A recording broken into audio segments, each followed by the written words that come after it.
que bon, il faut combattre tellement. Ba bouder visite na kati ya Paris parce que na kati ya mboka azo sala bien te.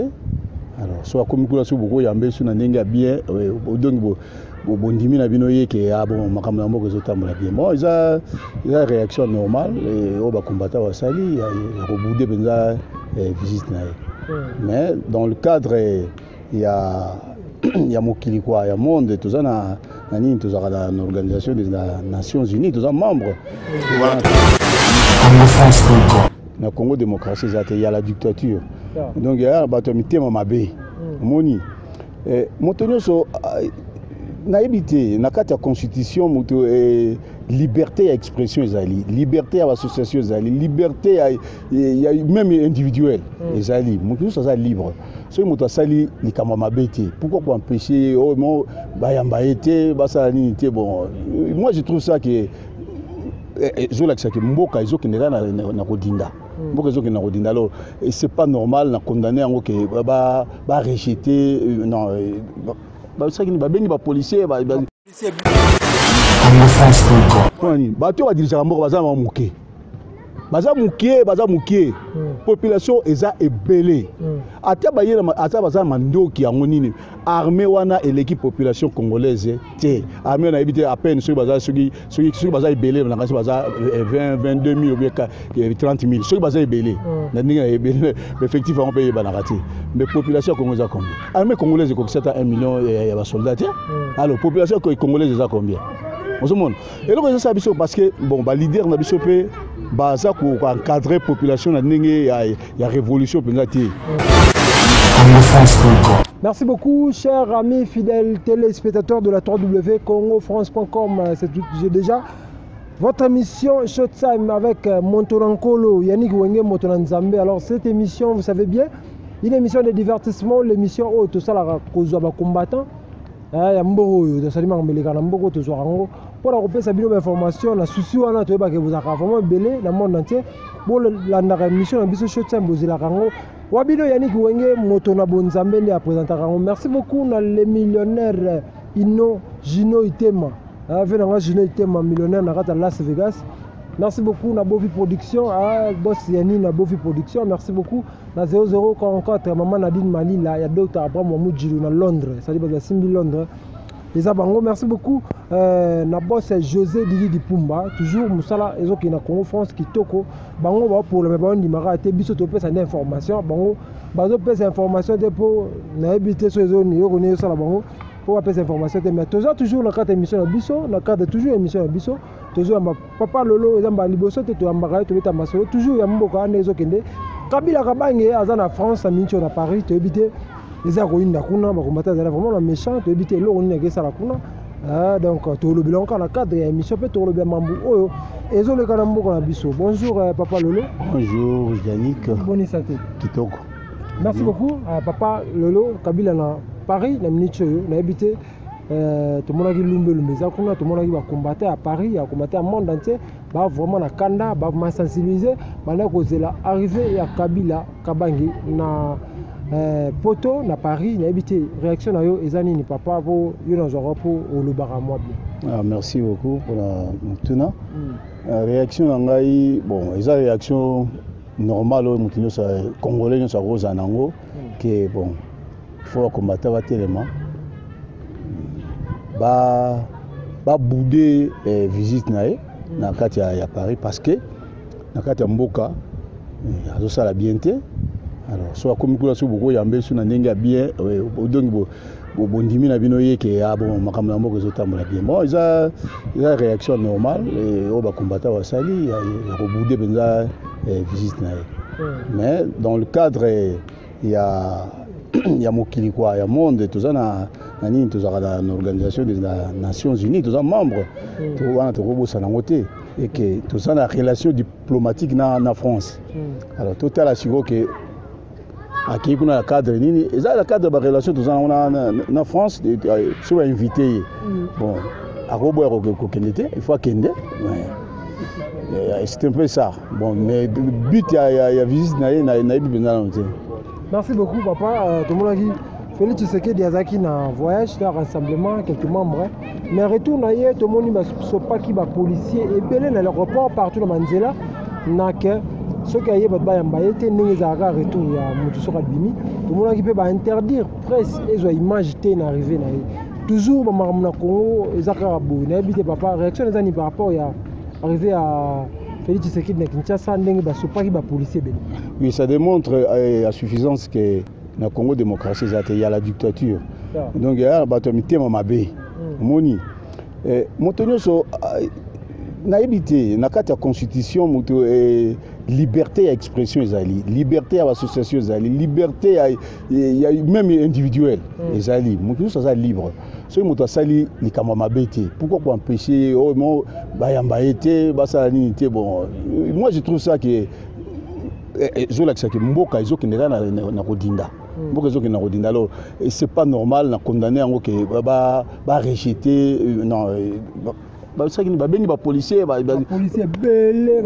mais c'est quoi les policiers pour la maintien la discipline populaire ceux qui battent déborder pour kengela ba mais pour repérer ça mutu bayo yamba mutu opérer ça bango voilà pour beta masasi ceux ba ngo beta masasi ba kende kuna bisika bitumbeza ba beta masasi pour beta masasi na population oya bino moko vraiment je comprends pas til les ceux qui battent Congo battent mité mandengwa bazali donc ce sont des diables donc des diables démons du bandoki batakosa biloko ndengwana motora Tshisekedi il s'appelle comment Félix azamwana ya Tshisekedi ancien premier ministre bon tout le bakaka leader ya opposition soki alingo sala carrière politique na ye mais batika eti a évolué na ndenge na ye ba onde basengeli ko encadrer pour batu basala mabete ozomona pour batu basala mabete ah non population to encadrer batu musu bako profiter basala mabe. C'est dans ce sens là que policiers robina mais dans le sens il y a quoi empêcher que population yambaete non ça je condamne, c'est pas sérieux. C'est pas sérieux pour un pays aussi qui se dit République démocratique du Congo en tout cas ko ça maningwana ti parce que il est libre, il y a s'exprimer, libre, il y a l'association, libre, la moindre chose dans le Congo, la moindre chose, ceux qui battent basala basala libre. Makambo kotambola na Congo dans un premier temps makambo kotambola na sens onake mutu soka lingo loba aloba na ye mais aloba na ndenge pe ya mabe te ye peso aloba na ndenge mabe eza zo reprocher likambo moko ya mabe zo salem osoma parce que jamais mutu akoya kaka boye makambo za bien abana loba mabe ya batu non si ça ne va pas yangona nini batu batomboka osoma batu banotomboka et puis ceux qui va continuer comment on dit ça en français, réprimer sa manifestation pacifique alors et qu'on aboutir que la rébellion est machima. Wana ceux qui bazoyi bangote na éviter kanisi que la force ya ba arme négramme de non un jour il arrivera que la population a commis na suka ya yemoko tokosala lisusu nini sikwale tokufaka biso nyonso mbala moko esila nakoko lisala ngo na mwa exemple moke kaka na tango ya ba Belge. Vous voyez les kimbangistes ya kala les baza kanga bango wana na tango ba Belge ba kanga bango tinda lelo kimbango bakangi. Qu'est-ce que le fils de Kimbango a fait le diangende le kisolokele na mususwana babaki nini na maman na bango bazaki en vivre non bozo kanga biso pe trop bon à quel pas ya gouverneur nani général ou azaki président ya Congo na lelo na tango ya Belge à quel ko yebisa ya non bozo kanga ba député na biso pe trop siko eloko de kosala nini na kobengisa ba député nyonso tout to boya to se rassembler na place moko to na stade to place nini boya bo exterminer biso sili. Allez les blancs ont compris ce qui est loko salami et que ça est danger pour na biso bon ba tika ki ba nini wana ba améliorer la situation. C'est la même chose le ça na Congo siko comment bozo ko interdire bato ba manifester sentiment na bango te hein et ça tout ça la démocratie na lo bakango tout le temps. Ce qui liberté ya mboka donc et ya liboso na liberté individuelle. Ce qui mutu moko à se sentir que moi je suis libre parce que nous sommes pas libre.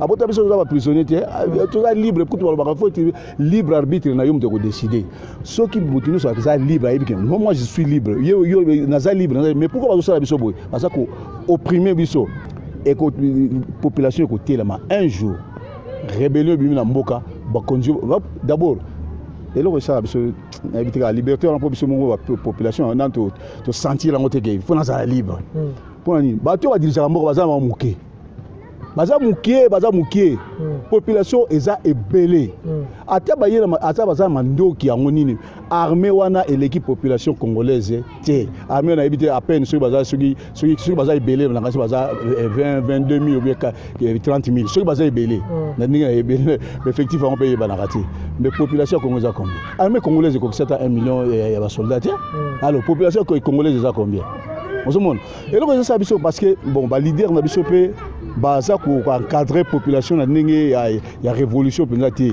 moni il faut que la kisa ba peuple que non yo obotama libre oza libre et loko bazo sala wana eza ko opprimer bino ko bazo ko opprimer bino faut o se sentir ata lelo soki olobi oza libre so lingo kufa no ndenge wana ke bon naza muta boloko na kufi na ngai likambote wana talio mais mutinyo so boloko même na boloko mutinyo so luka azala libre faut batika ye azala libre mais je regrette le comportement ba congénère biso c'est pas merci beaucoup nani ndeko ya Kabila jeunesse alobi batika ya Kabila pouvoir ti 2028 Batique là ça en 2028 n'habite bino bo mon en vertu de quelle constitution bien quelle circonstance nino il y a bien autre côté la Kabila nini pouvoir tirer 2000 combien Albi 28 2028 je crois 2028 pour ça âge ceux qui âge les autres gars qui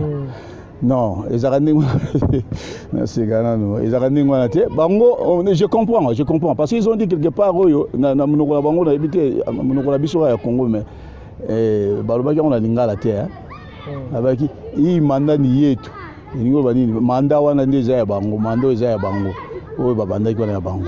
Boso eza mandat, mais mandat so esili, botika te mandat esili, ya bino esili. Esili botika, au plus. Ceux qui te lobby, te kende, te loba, ceux qui te sali, te loba, ceux qui te coupent sa Kabila, nazolo bango na un sentiment na ngai moko. Ceux qui coupent sa Kabila, pour mboka et bongana no bato ba bongisa mboka, ceux qui coupent ses mikol. À Rolex 2021. Pendant ce temps, il règne peut-être, il gouverne pas. Bah s'associer banani rassemblement banani tout ça opposition tout ça va diriger mboka ye a régner pour tout le gaminono le roi bango alingi mandat à 2021 mais à condition associé ba nini ba opposant hein mboka ba tam ça ngo bote mboka so na trouble boy il faut que zo ba opposant bino pe opposant na gouvernement bo sangani bo sene de transition moko boy bo wela te ezango na tina te tout ça ni besoin de piétiner toujours peuple mais kolobake yé ndekone sui ndekona l'objectif 2028 en fait de quoi. Merci beaucoup, nous sommes arrivés vers la fin de notre interview. D'habitude papa to comme nasuka message des années par rapport à la population bata la biso na micho monde entier Congo partout na Paris na Afrique du Sud partout bata la biso message des années puis le numéro de téléphone. Message des années au peuple congolais il faut toujours vigilant, éveillé, surtout éveillé. Nanini ke oyo nyo surtout ba politicien bazo sala o ba gouvernant, bazo sala pona mabumu na bango. Ba sala pona mabumu na bango. Comment okomona ke eloko kwa nini inga na pese exemple na économie mboka. Inga ezaki barrage moko ba sala sur 3 phases de Sili et ko alimenter toute l'Afrique na courant. Alors 3 phases de Silaté, ça qui phase mongo ils ont ça la deuxième phase ils ont ça l'herbe bitumba ba RCD yaki ba kati courant be bebaki ti le ba ça ba entretien mais ba tekaka courant ya Congo na Brazzaville na Congo Brazzaville ba te rappeler Angola il parti mais mbongo na se ba zu on les va entretenir ba nini inga exact ils ont ba poche na ba mbongo ba vandila ba nini ba société ba minerai ba mbongo na se ba futa ba taxe ils ya bango bon peuple congolais sur gagnaka et loko ni to bénéficier que loko mon côté par conséquent peuple congolais il faut désavouer tout gouvernant ya tango oyo mais le quoi va se gouverner tout ça l'unité faut se rassembler tous à unis na unité nde tokoki kolonga etumba oyo.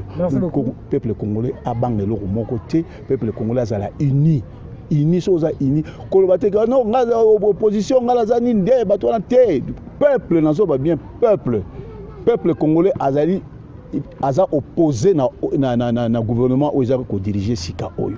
Merci beaucoup chers amis fidèles téléspectateurs, nous sommes arrivés à la fin de cette émission. Merci beaucoup à tout le monde qui a suivi cette émission. Merci beaucoup à le boss José Dipumba. Merci beaucoup à Binonio Sobota, à Bisso, de Big Manager, Boukson Boukassa. Merci beaucoup à tout le monde vraiment vous a branché. Babi les millionnaires à Moko, dans le monde entier. Millionnaires à Moko, Gino Itela, à Las Vegas, patron. Ça dit voilà, vraiment. Merci beaucoup à Bofi Production. Boss Yani, merci beaucoup à tout le monde. Maman Mimi Ndouma, Maman Nadi Mali, la Dota, Abraham Moudjilou, Motoranzambe. D'ici là, pour tout, sur www.congofrance.com avec l'espoir de vous retrouver au prochain numéro. Ciao.